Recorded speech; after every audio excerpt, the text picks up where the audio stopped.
Assalamu alaikum wa rahmatullahi wa barakatuh. Nyambo ntambulize video ene tuke ku buli munna Masaka. Ennaku z'omwezi nga 29. Omwezi guno gwennyini. It is likely to be a very dark day for Ugandans. Nkimanyi kati mwebuza simple kiki kyotegeeza. Omwezi guno gwe tulimu ennaku z'omwezi nga 29 luyinza okuba olunaku olugenda okuba olw'ennaku oba olw'ekizikiza mu ggwanga Uganda.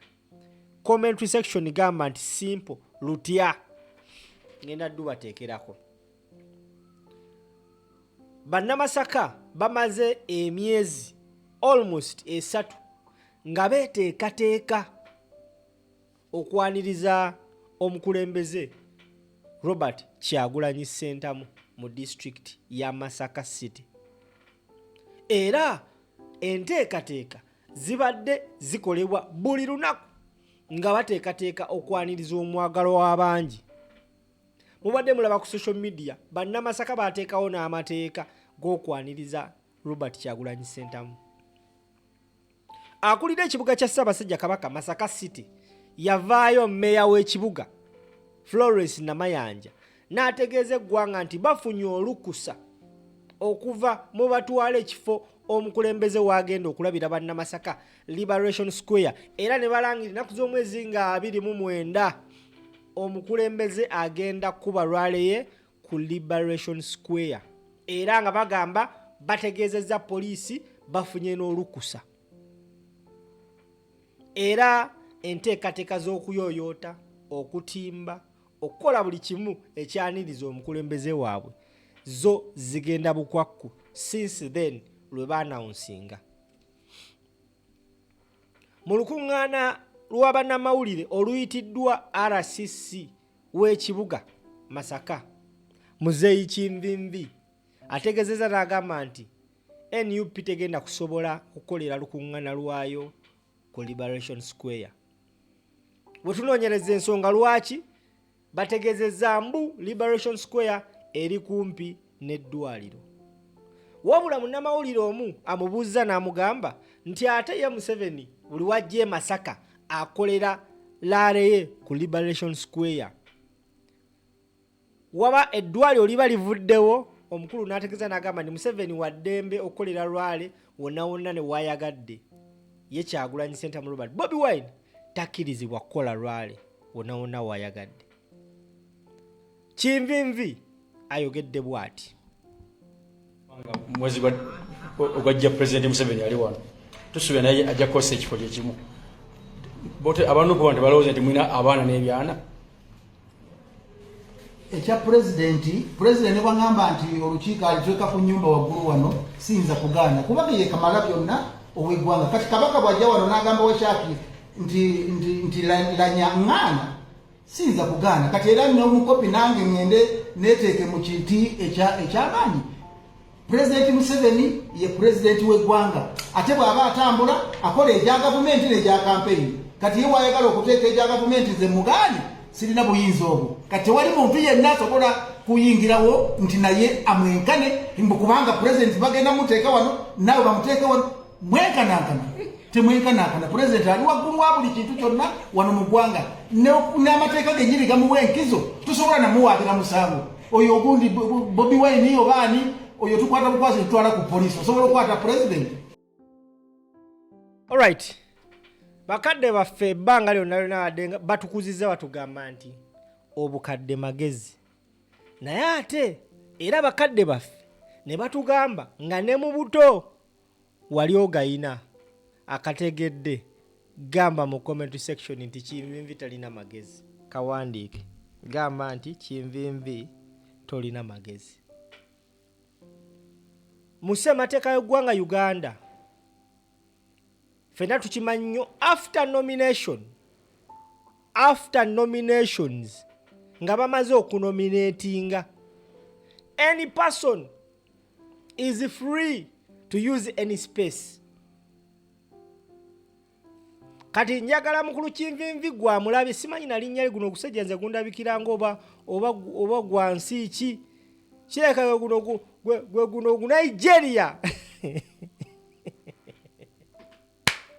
neba n'abantu mumaganyiza nnyo bakadde baffemu abasajja abakulu kuba muli basiru nnyo. Kati njagala kano ka video okasheyalingire Kinvinvi awulirize ebigambo ebyayogeddwa omukulu amanyikibwa nga Simon Byabakama akulembera akakiiko k'ebyokulonda mu lukiiko lwe baafunye n'ab'ebyokwerindirira n'abo ba agents baba abeesimbyewo.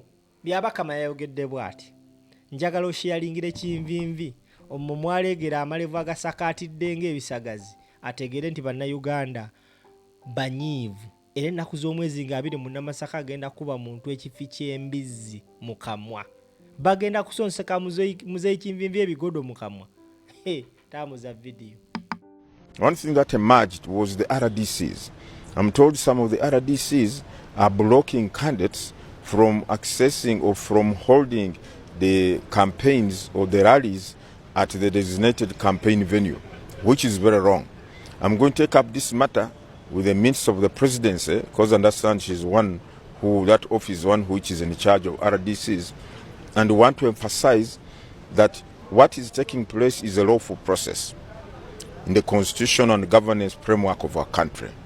And secondly, every candidate who was duly nominated and has indicated his campaign program and harmonized with the others is at liberty to get to any part of the country and carry out campaigns at a designated venue.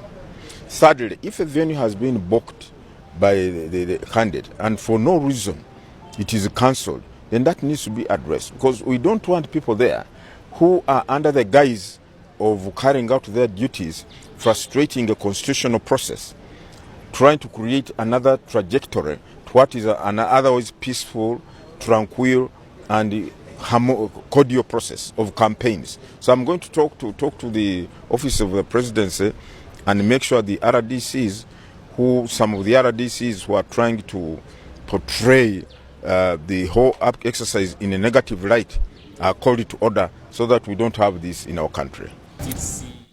Wembadde ntandika video eno kugambe nti ennaku z'omwezi nga 29 luyinza okuba olunaku olw'ekisigiza mu Uganda singa akakiiko k'ebyokulonda tekayingira mu nsonga eno, kuba sikiwa nti oba osobola okulemesa bannamasaka okukola kye baagadde ebbanga lye bamaze nga bateekateeka okukyaza Kyagulanyi Ssentamu. Robert Bobi Wine Mitembo e Masaka.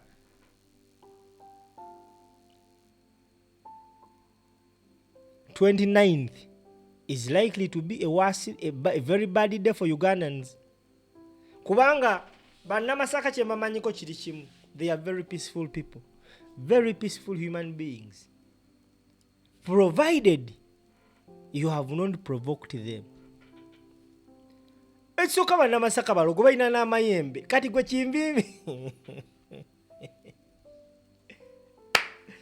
abaana buli lunaku bafukirira Lwera, ebimotoka biyitamu nga bifukirira Lwera, bagenda kwaniriza mu kulembeze waabwe. Goveri owoza onyumya gabozibozi ogenda mugana, kati wogana Kyagulanyi ogenda ku Liberation Square e Masaka, wawo oyinza omussa wajja gwe Kinvinvi. Tubuuza gwe ogenda leetera abantu suffocatingira mu bufo obutono.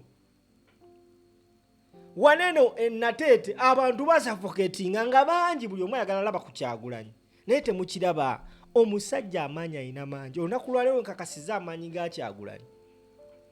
Abadde atandise okuba lwaleze mu region ya Nkole, asokedde Kiruhura n'amalira ekazo. Ekiruhura yo lwale bagimulemesezza era abadde RDC, the same RDC be basaza otandika dictating who to do a rally somewhere and here. Njagala kubuuza, simanyi bulungi nnyo ssemateeka, omuntu oba munominating nga asigala akyali acting president, mbadde manyi someone takes over as the president ono nga afuuse candidate, abantu bamugenda leetera abantu obusunkali gwe RDC, abantu bajja kukwata bakukuba ekibooko waneeno ez'obwereere. kuba ogenda kuleeta obuzibu. Nze ndabye abantu Kiruhura president atuuse aba NRM nga bambadde essati za NRM ne balabirwa nga bayuza ebifaananyi bya Kyagulanyi on camera omusango gwa Nnagomola nga yambadde essati ya Museveni ne batandika okukuba abaana ba NUP nga bali mu ttambula n'omukulembeze waabwe naye nga abasajja bakuumibwa poliisi. Era nze nsiba nkibagamba omuntu yekka alina remote y'emirembe mu ggwanga Uganda asobola okutabangula eddembe mu ggwanga Uganda bamuyita Kyagulanyi naye takyagala naagenda tutuuka ekiseera nga takyasobola controllinga abantu bagenda tutuuka ekiseera bagoinga astray right now. Era mwandibadde mumubaza nti kyakyalina mandate esobola olagira abaana nti tokola kino ne kino ne kino, let's be non-violent. It will reach a point nga naye bimuvudde mu ngalo. That is going to be the worst day. Kati nkugamba ekigambo kino gwandaba ku ngeri gye mmanyimu bannamasaka bagezi ate basiru. Munnamasaka nga yakedde osiruwala asiruwalira ddala. Temugeza ne mwetantala ne mukwata ku Liberation Square. Bannamasaka babadde bakuumye empalana yaabwe okumala ebbanga. Bawalana abantu behoyima ne bawalana abeesimanye gundi mu Busoga. Abaana bawalanya Abanyolo, bawalanya Abakyoli, Abalango nga babayisaako ebivulu bya Kyagulanyi ne bateekateeka obusungu bwabwe ne bateeka mu sepiti egi ne bagamba tugenda bubalaga ku olwo lunaku. If Bobi Wine was allowed to use Akibuwa Stadium, lwaki omuganda okwesa Liberation Ground? Oyagala otwala abantu mu bufo obutono bafiireeyo? Muli ku pulani yakwagala kutta bantu. Kinvinvi. Nkuyisa emirundi emeka Kinvinvi. Ali mu comment section gamba Kinvinvi damu amagezi. Bampita simple.